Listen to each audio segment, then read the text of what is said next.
एक शादीशुदा महिला होती है, वो अपने प्रेमी से प्यार कर रही होती हैं। अचानक उसका पति और पत्नी का झगड़ा हो जाता है, तो वो महिला अपना पति का घर छोड़ के हमेशा हमेशा के लिए अपने प्रेमी के साथ वो पटना स्टेशन पर चली जाती हैं। वो अपने प्रेमी का इंतज़ार कर रही होती हैं, लेकिन उसका प्रेमी वहाँ पर नहीं पहुँचता है, तो वो महिला काफ़ी ज़्यादा परेशान होने लग जाती हैं। अब वो महिला इधर इधर भटकने की कोशिश कर रही होती हैं। उसे एक 22 से 25 साल के लड़के की उसकी एक मुलाकात होती है। वो लड़का जब उसे पूछने की कोशिश करता है, तो महिला पहले तो उसे बताने के लिए इनकार कर देती हैं, लेकिन वो अपनी तकलीफ़ को ज़्यादा टाइम तक छुपा नहीं पाती हैं। फिर से वो उस व्यक्ति के पास जाती हैं, 22 से 23 साल के लड़के के पास, और अपनी सारी समस्या उसे बता देती हैं। वो लड़का कहता है कि तुम चिंता मत करो, अगर तुमने अपना घर छोड़ दिया है तो मैं तुम्हें एक ऐसी नौकरी दिलाऊँगा, एक ऐसी जॉब दिलाऊँगा जिसकी वजह से तुम अपने आप को जो है संभाल सकते हैं, और ये सारा टेंशन तुम्हारा दूर हो जाएंगे। जब तुम्हारे पास पैसे आने लगेंगे तो सब कुछ ठीक हो जाएगा। वो महिला उस व्यक्ति की बात मान जाती हैं, जिसके बाद वो व्यक्ति कहता है कि तुम अगर मेरे ऊपर भरोसा करते हो तो तुम मेरी कार के अंदर बैठ जाओ, मैं तुम्हें एक ऐसी नौकरी दिलाने के लिए जा रहा हूँ जो कि काफ़ी अच्छी खासी नौकरी है।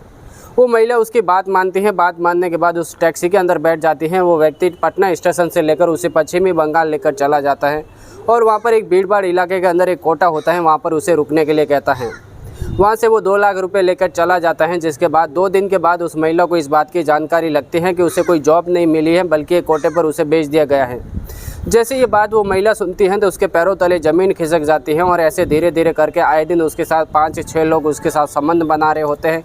हर व्यक्ति के साथ वो महिला जो है भीख मांग रही होती हैं। वो कहती हैं कि मुझे यहाँ से छोड़ दीजिए, मुझे जाने दीजिए, मेरे पति से मुझे कोई बात करवा दीजिए। हर कस्टमर के साथ इसी तरीके से वो बातचीत कर रही होती हैं, लेकिन कोई भी कस्टमर उसकी बात नहीं सुन रहा होता है, सिर्फ अपने मतलब से आ रहे होते हैं, उसके साथ संबंध बनाते और फिर वहाँ से चले जाते।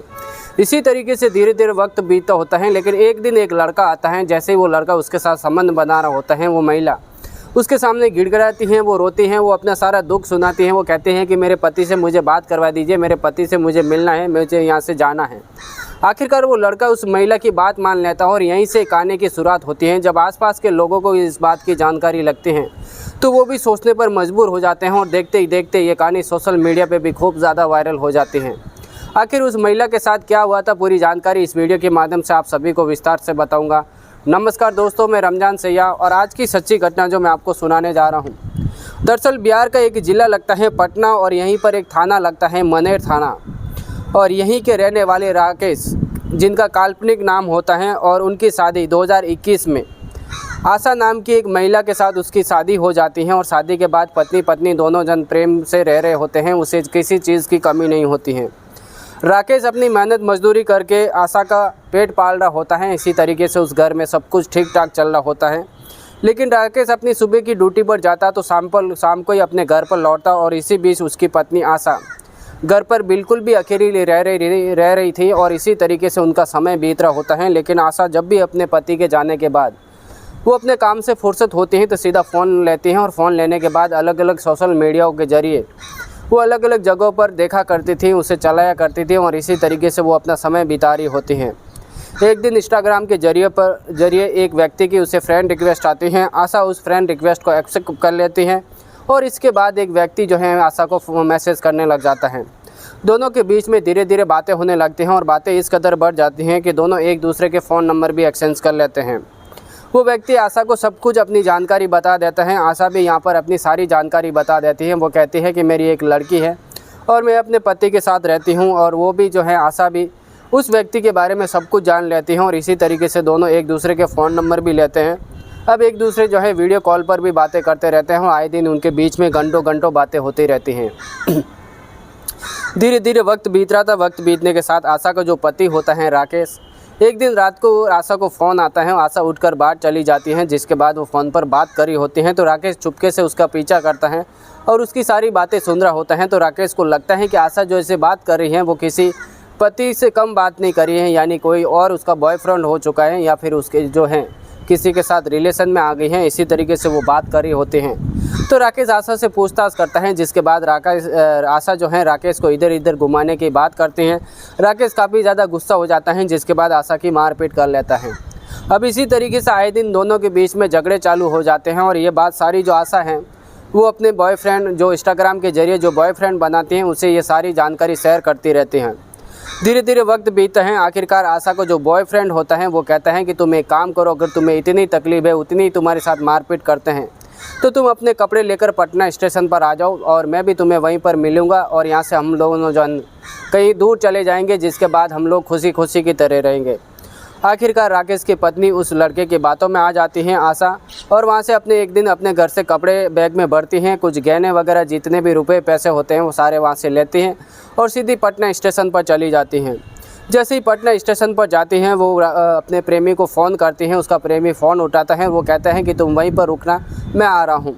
आशा वहाँ पर इंतज़ार करने लगती हैं, काफ़ी टाइम तक इंतज़ार करती हैं, लेकिन उसका प्रेमी वहाँ पर नहीं पहुँचता है। तो आशा फिर से उसे फ़ोन करने की कोशिश करती हैं, तो अब उसका फ़ोन जो है स्विच ऑफ आने लगता है। आखिरकार आशा पूरे 2-3 घंटे तक उसका इंतज़ार करती हैं और उसे समझने में देर नहीं लगती है। वो समझ जाती हैं कि मेरे साथ धोखा हुआ है, आखिरकार मेरा प्रेमी आने वाला नहीं है, क्योंकि उसने अपना फ़ोन जो है स्विच ऑफ कर लिया है। इसी तरीके से आशा के दिमाग में कुछ नहीं आ रहा होता है। वो धीरे धीरे इधर इधर भटक रही होती हैं, अलग अलग जगहों पर बैठती, फिर उठकर वापस स्टेशन पर आती, फिर स्टेशन से दूर चली जाती। इसी तरीके से इधर इधर भटक रही होती हैं। तो वहाँ से 25 साल के आसपास का एक नौजवान खड़ा होता है। उस महिला को उसके ऊपर नज़र पड़ जाती है, उसे देखता रहता है और उसके पास जाकर जब आशा से उससे बात करने लगता है कि आखिर तुम इधर इधर घूम क्यों रही हो, इधर इधर भटक क्यों रही हैं, काफ़ी तुम्हें टेंशन भी दिख रहा है, आखिर तुम्हारे साथ हो क्या गए हैं। पहला तो आशा अपना जवाब देना नहीं चाहती थी, उसके बारे में कुछ नहीं बताना चाहती थी। वो चाहती थी कि वो अनजान व्यक्ति हैं और अनजान व्यक्ति के साथ मैं क्यों बात करूं। लेकिन आखिरकार आशा काफ़ी टाइम होने के बावजूद आखिरकार वो टूटती है। टूटने के बाद उस व्यक्ति को, उस 25 साल के नौजवान को सारी बात सुनाने लगती हैं। वो कहते हैं कि मैं एक शादीशुदा महिला हूँ और उसके बाद मैं एक प्रेमी के साथ शादी करना चाहती थी। मैं घर से भागकर आ जाती हूँ, जिसके बाद वो प्रेमी फ़ोन भी नहीं उठा रहा है और मुझे मिलने भी नहीं आया है। हम दोनों एक जगह जाने वाले थे।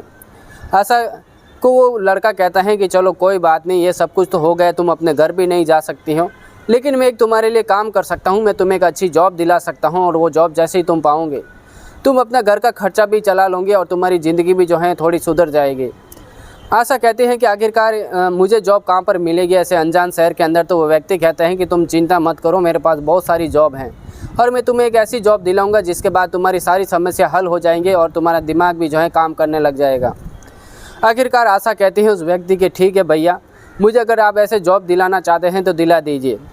वो व्यक्ति भी उसे बयान कहने लगता है, तो आशा उसके ऊपर भरोसा कर लेती हैं। जिसके बाद वो व्यक्ति उसे अपनी कार में बिठाता है और पटना स्टेशन से लेकर बंगाल स्टेशन, पश्चिमी बंगाल का एक स्टेशन होता है इस्लामपुर, और वहाँ पर लेकर चला जाता है। जिसके बाद एक भीड़ भाड़ वाला इलाका होता है और उसी इलाके के अंदर एक कोटा होता है, उस कोटे के अंदर लेके जाता है उसे। वहाँ पर काफ़ी ज़्यादा महिलाएं होती हैं। वो व्यक्ति उस महिला से कहता है कि तुम्हें यहाँ पर 2 दिन रुकना होगा, उसके बाद तुम्हारी जॉब तो पक्की हो गई है, लेकिन 2 दिन के बाद तुम्हें उस जॉब पर जाना होगा, फिर मैं तुम्हें लेना आऊँगा और फिर तुम्हारी जॉब करना और अच्छे से यहाँ पर रहने लग जाना। आशा अब काफ़ी ज़्यादा खुश होने लगती हैं। वो सोचते हैं कि यहाँ पर भी काफ़ी ज़्यादा महिला हैं और इन्हीं के साथ रहना होगा 2 दिन, और उसके बाद वो मुझे लेने के लिए आएंगे और उसके बाद मैं एक अच्छी जॉब पर चली जाऊँगी। पूरे 2 दिन तक वो इंतज़ार करती हैं। जिसके बाद वो पूछने लगते हैं इधर इधर दूसरी महिला से कि मुझे जो छोड़ने के लिए आया था वो मुझे 2 दिन के बाद एक अच्छी जॉब पर लगाने वाला था, वो आखिर अभी तक आया नहीं है, वो कहाँ पर गया होगा। वहाँ की महिला उसे कहती हैं कि तो यहाँ पर कोई आने वाला नहीं है, जो व्यक्ति तुम्हें यहाँ पर छोड़ कर गया है वो तुझे पूरे 2 लाख के अंदर एक कोटे पर बेच कर गया है। अब तुम्हें यहाँ पर जो है जिस्म फरोशी का धंधा करना होगा। जैसे ये बात आशा सुनती हैं तो उसके पैरों तले ज़मीन खिसक जाती हैं और वो रोने लग जाती हैं, लेकिन उसकी सुनने वाला कोई भी नहीं होता है। अब उसके साथ आए दिन जो है अलग अलग कस्टमर आते हैं, उनके साथ संबंध बनाने होते हैं। आशा हर कस्टमर के साथ वो रोती हैं, बिलखती हैं, हाथ जोड़ती हैं, उनसे रिक्वेस्ट करती हैं कि मैं गलती से यहाँ पर फंस गई हूँ, मेरा एक पति है, मुझे अपने पति के पास भेज दीजिए, मुझे मेरे पति से बात करवा लीजिए। इसी तरीके से वो हर कस्टमर के साथ रो रही होती हैं और इसी तरीके से हर कस्टमर के साथ वो रिक्वेस्ट करती हैं, भीख मांगती हैं, लेकिन कोई भी कस्टमर उसकी बात नहीं सुनता है। हर कस्टमर यहाँ पर शराब पीकर आता है, जिसके बाद उसके साथ ज़बरदस्ती संबंध बनाते हैं और वहाँ से चले जाते हैं। इसी तरीके से टाइम बीत रहा होता है। एक दिन एक 22 साल के आसपास का लड़का होता है, वो सीधा आशा के पास आता है और आशा के पास आने के बाद उससे संबंध बनाना लगता है। आशा संबंध बना रही होती हैं, लेकिन उसे हाथ जोड़कर रिक्वेस्ट कर रही होती हैं कि मेरी एक बात सुनिए, मेरी एक रिक्वेस्ट है, मैं काफ़ी सालों से यहाँ पर फंस चुकी हूँ, मेरा एक पति है, मेरा एक लड़की है, एक लड़का मुझे यहाँ पर लाकर छोड़ देता है, मैं यहाँ पर जॉब के चक्कर में फंस जाती हूँ, मुझे अपने घर जाना है, मेरे पति से मेरी बात करवा लीजिए। ये सारी बातें उससे कर रही होती हैं, लेकिन उस 22 साल के नौजवान को कुछ भी फ़र्क नहीं पड़ रहा होता है। वो अपना तरीके से वो अपना काम कर रहा होता है। जैसे वो अपने काम से निपट जाता है वो वहाँ से रवाना हो जाता है। लेकिन जैसे ही वो लड़का अपने घर पर जाता है और घर पर जाने के बाद जब सो रहा होता है तो वो सोच रहा होता है कि क्या वो महिला सच बोल रही है या फिर झूठ बोल रहे हैं। वो अंधेरे अंदर सोच रहा होता है। लेकिन जैसे ही अगला दिन होता है वो नौजवान फिर से वहाँ पर चला जाता है और जाने के बाद उस महिला से फिर से मुलाकात करता है और उससे पूछता है कि कल तुम जो कह रही थी क्या वो सच हैं या फिर झूठ हैं। आखिरकार आशा उसके सामने गिड़गिड़ाती है, उसके पैर पकड़ती है, उसे माफ़ी मांगती है। वो कहती है कि मुझसे गलती हो गई, मेरा पति है, मेरी एक लड़की है, मुझे बचा लीजिए, मुझे कोई बचाने वाला आ नहीं रहा है। एक व्यक्ति मुझे स्टेशन से लेकर आता है जिसके बाद यहाँ पर मुझे बेच देता है जॉब के चक्कर में और यहाँ पर मैं फंस गई हूँ। ये मेरे पति के नंबर है, एक बार तुम उनसे बात कर लीजिए, सारा सच सामने आ जाएगा। आखिरकार वो नौजवान लड़का वो नंबर लेता है। नंबर लेने के बाद उस पर फ़ोन करता है तो उनके पति राकेश से बात होती है। उसे कहते हैं कि मैं पश्चिमी बंगाल इस्लामपुर के यहाँ शहर के अंदर से बात कर रहा हूँ। तुम्हारी एक पत्नी है जिसका नाम आशा है, एक काल्पनिक नाम है, अभी हमने उनका नाम बदल कर लिया है। इसी तरीके से उससे बात करता है, क्या तुम उसे जानते हो? राकेश कहता है कि हाँ मैं जानता हूँ आशा को, वो मेरी पत्नी है, काफ़ी साल से यहाँ से वो चली गई थी लेकिन उसका कहीं पे भी अता पता नहीं चल रहा था। मैं भी उसे काफ़ी ज़्यादा ढूंढने की कोशिश करता हूँ। आखिरकार वो महिला आशा अपने पति से बात करने लग जाती है। वो नौजवान लड़का उसको आशा को फ़ोन देता है। वो कहता है कि तुम्हारे अपने पति से बात कीजिए। अब आशा यहाँ पर अपने पति से कहने लगती हैं कि मुझे यहाँ पर नोच खा जाएंगे, मुझे बचा लीजिए। इस तरीके से जैसे ही राकेश ये बातें सुनता है तो वो काफ़ी ज़्यादा घबरा जाता है और फ़ोन रख देता है। जिसके बाद वो नज़दीकी थाना जाता है। मनेर थाना जाने के बाद वो अपनी रिपोर्ट दर्ज करवा लाते हैं। पुलिस से सारी सच्चाई बता देता है। थाना प्रभारी उसे फिर से उस नंबर पर कॉल लगाने के लिए कहते हैं तो राकेश यहाँ पर फिर से कॉल लगाता है। फिर से वो लड़का फ़ोन उठाता है और उसे कहता है कि मेरी पत्नी से वीडियो कॉल पर बात करवा दीजिए, मैं एक थाने में उसके खिलाफ़ रिपोर्ट दर्ज करवा चुका हूँ। और थाना प्रभारी भी उससे बात करना चाहते हैं। आखिरकार वो लड़का फिर से वहाँ पर जाता है, जिसके बाद उससे बात करवाते हैं पुलिस वालों से। और पुलिस की टीम एक तैयार होती है पटना से और सीधी पश्चिमी बंगाल इस्लामपुर जाती है। जिसके बाद रेस्क्यू के जरिए उस महिला को जो है वहाँ से निकालने की कोशिश करते हैं लेकिन वो निकाल नहीं पाते हैं। तो आखिरकार राकेश एक कस्टमर बनकर उस कोटे के अंदर जाता है। जिसके बाद वो अपनी पति आशा को जो है वहाँ से सिलेक्ट करता है। जिसके बाद वो अपने कमरे में लेकर जाता है। उसके साथ उसकी बातचीत होती है। दोनों एक दूसरे के संजीदन के अनुसार दोनों बाहर आते हैं और बाहर आने के बाद पुलिस उन्हें पकड़ लेती है, यानी अपने कब्जे में कर लेती हैं और वहाँ से फिर रेस्क्यू करके वहाँ से निकाल कर पटना लेकर आ जाती हैं। जैसे ही आशा अपने घर पर आती हैं अपने पति से माफ़ी मांगती हैं, उसे पैर पकड़ती हैं। वो कहते हैं कि मेरे से बहुत बड़ी गलती हो गई, यहाँ से मुझे एक लड़का लेकर बेच देता है। जिसके बाद में मुझे वहाँ पर लोग जो हैं नोच के खा रहे थे, वहाँ से मुझे आपने बचाया। मैं आपके साथ पूरी ज़िंदगी बिताऊंगी और आगे से ऐसी कोई गलती नहीं करूँगी। आज की कहानी सुनाने का मकसद हमें किसी को ठेस पहुँचाना नहीं, किसी को तकलीफ़ पहुँचाना नहीं, बल्कि आप जहाँ भी रहते हैं सेफ रहिए, सुरक्षित रहिए और सावधान रहिए। इसी तरह की क्राइम की कहानी हर रोज़ सुनना चाहते हैं तो इस वीडियो को लाइक और चैनल को सब्सक्राइब करना बिल्कुल भी मत भूलना। मिलते हैं आपसे अगली वीडियो के अंदर, तब तक के लिए दीजिए हमें इजाज़त। जय हिंद, जय जवान।